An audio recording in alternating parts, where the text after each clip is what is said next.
After her son's birth, about 10 months after her son's birth, her and her son's dad split up, and she was then forced to work as many minimum wage positions as she could to support herself and her son. It's been 17 years, and her son's name is Justin Bieber, and he is a name known worldwide. When Justin was 12, Justin participated in a singing competition called the Stratford Star, which is kind of like a hometown version of American Idol, and he came in third. In his book, he talks about that, and he talks about how he thought he came in second, because when they announced the winner, they only announced the winner. So he thought he had come in second for a long time, and he found out later that he actually came in third out of 3. So after that competition, Justin and his mom uploaded the videos onto the popular website YouTube for his family and friends that couldn't be to the competition to see him. And he started getting views and subscriptions and requests from people everywhere. A man named Scooter Braun, who worked for So Def Records, formerly for So Def Records, came across the video by accident and became obsessed with this kid, Justin. He was a 12-year-old, but he sang amazingly, and so he kept watching all of his videos, and he became obsessed with finding out who he was and talking to his mom and talking to him. So he called all over Stratford, Ontario, calling his school, the Avon Theatre, which is where the competition was located, and even calling some of his family members. When he finally got in contact with Patty thought she was going to just have to push him off, like, who is this guy, why is he trying to get a hold of me, all this stuff. They ended up talking for about 2 hours, talking about religion and family and who he was working with at the time and building up his credibility in the conversation. And they finally decided that he would fly Justin and his mom to Atlanta, Georgia, and they would talk about possibly getting to the music business. And if they didn't like what they heard, then they would just go back to Canada, and they got a free trip to Atlanta. As they were walking into a recording studio, Usher pulled up, and Justin automatically ran up to him and said, "Dude, I'm your biggest fan. Can I sing one of your songs for you?" And it was cold, so Usher was like, "No, little buddy, let's just go inside." And they went their separate ways. And that was it. And so Scooter sent him back to Canada to record new videos for YouTube and upload them, kind of build up more of a fan base.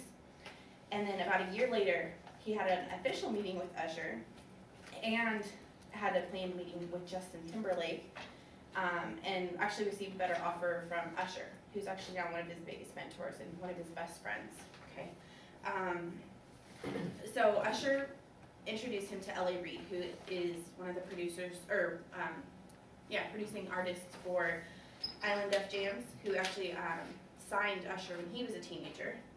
And he listened to what Justin had to sing and say, and he really liked him. And he sent him back to Stratford, and a couple months later they received the news that he had been signed to Island Def Jams.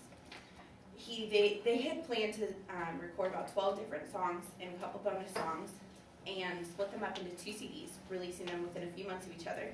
The first one was called My World and was released in November 2009, and the second was called My World 2.0 and was released in March 2010.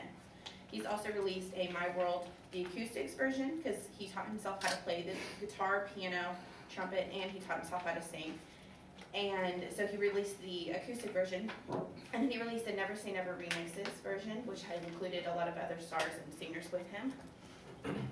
In 2010, he started his My World Tour, which had an American leg, Canadian leg, and a worldwide leg. And he, while that tour started in America, they had a film crew follow him. And the concert was scheduled for 89 cities, and they filmed it. And it was turned into Never Say Never, the 3 biopic, so it pretty much tells his life from beginning to where he is now. And that's the movie that's out in the theaters. I've seen it twice. It's amazing. You should go see it. So right now he's doing that, and he made about $30 million in the first weekend.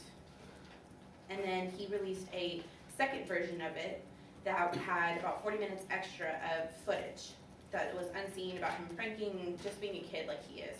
So that's really cool.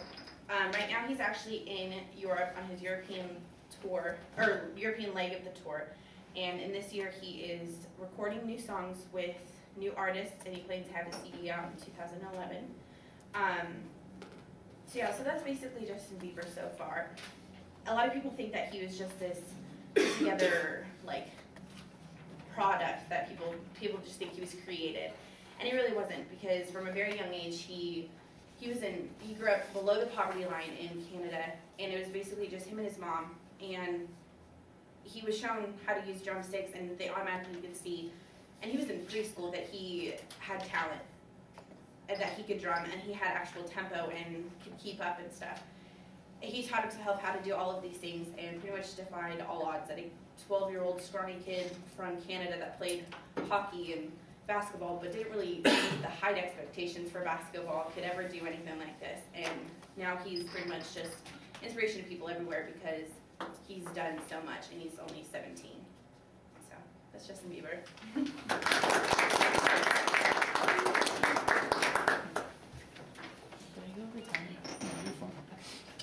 Just fire where you want us to wait. Give me just one second.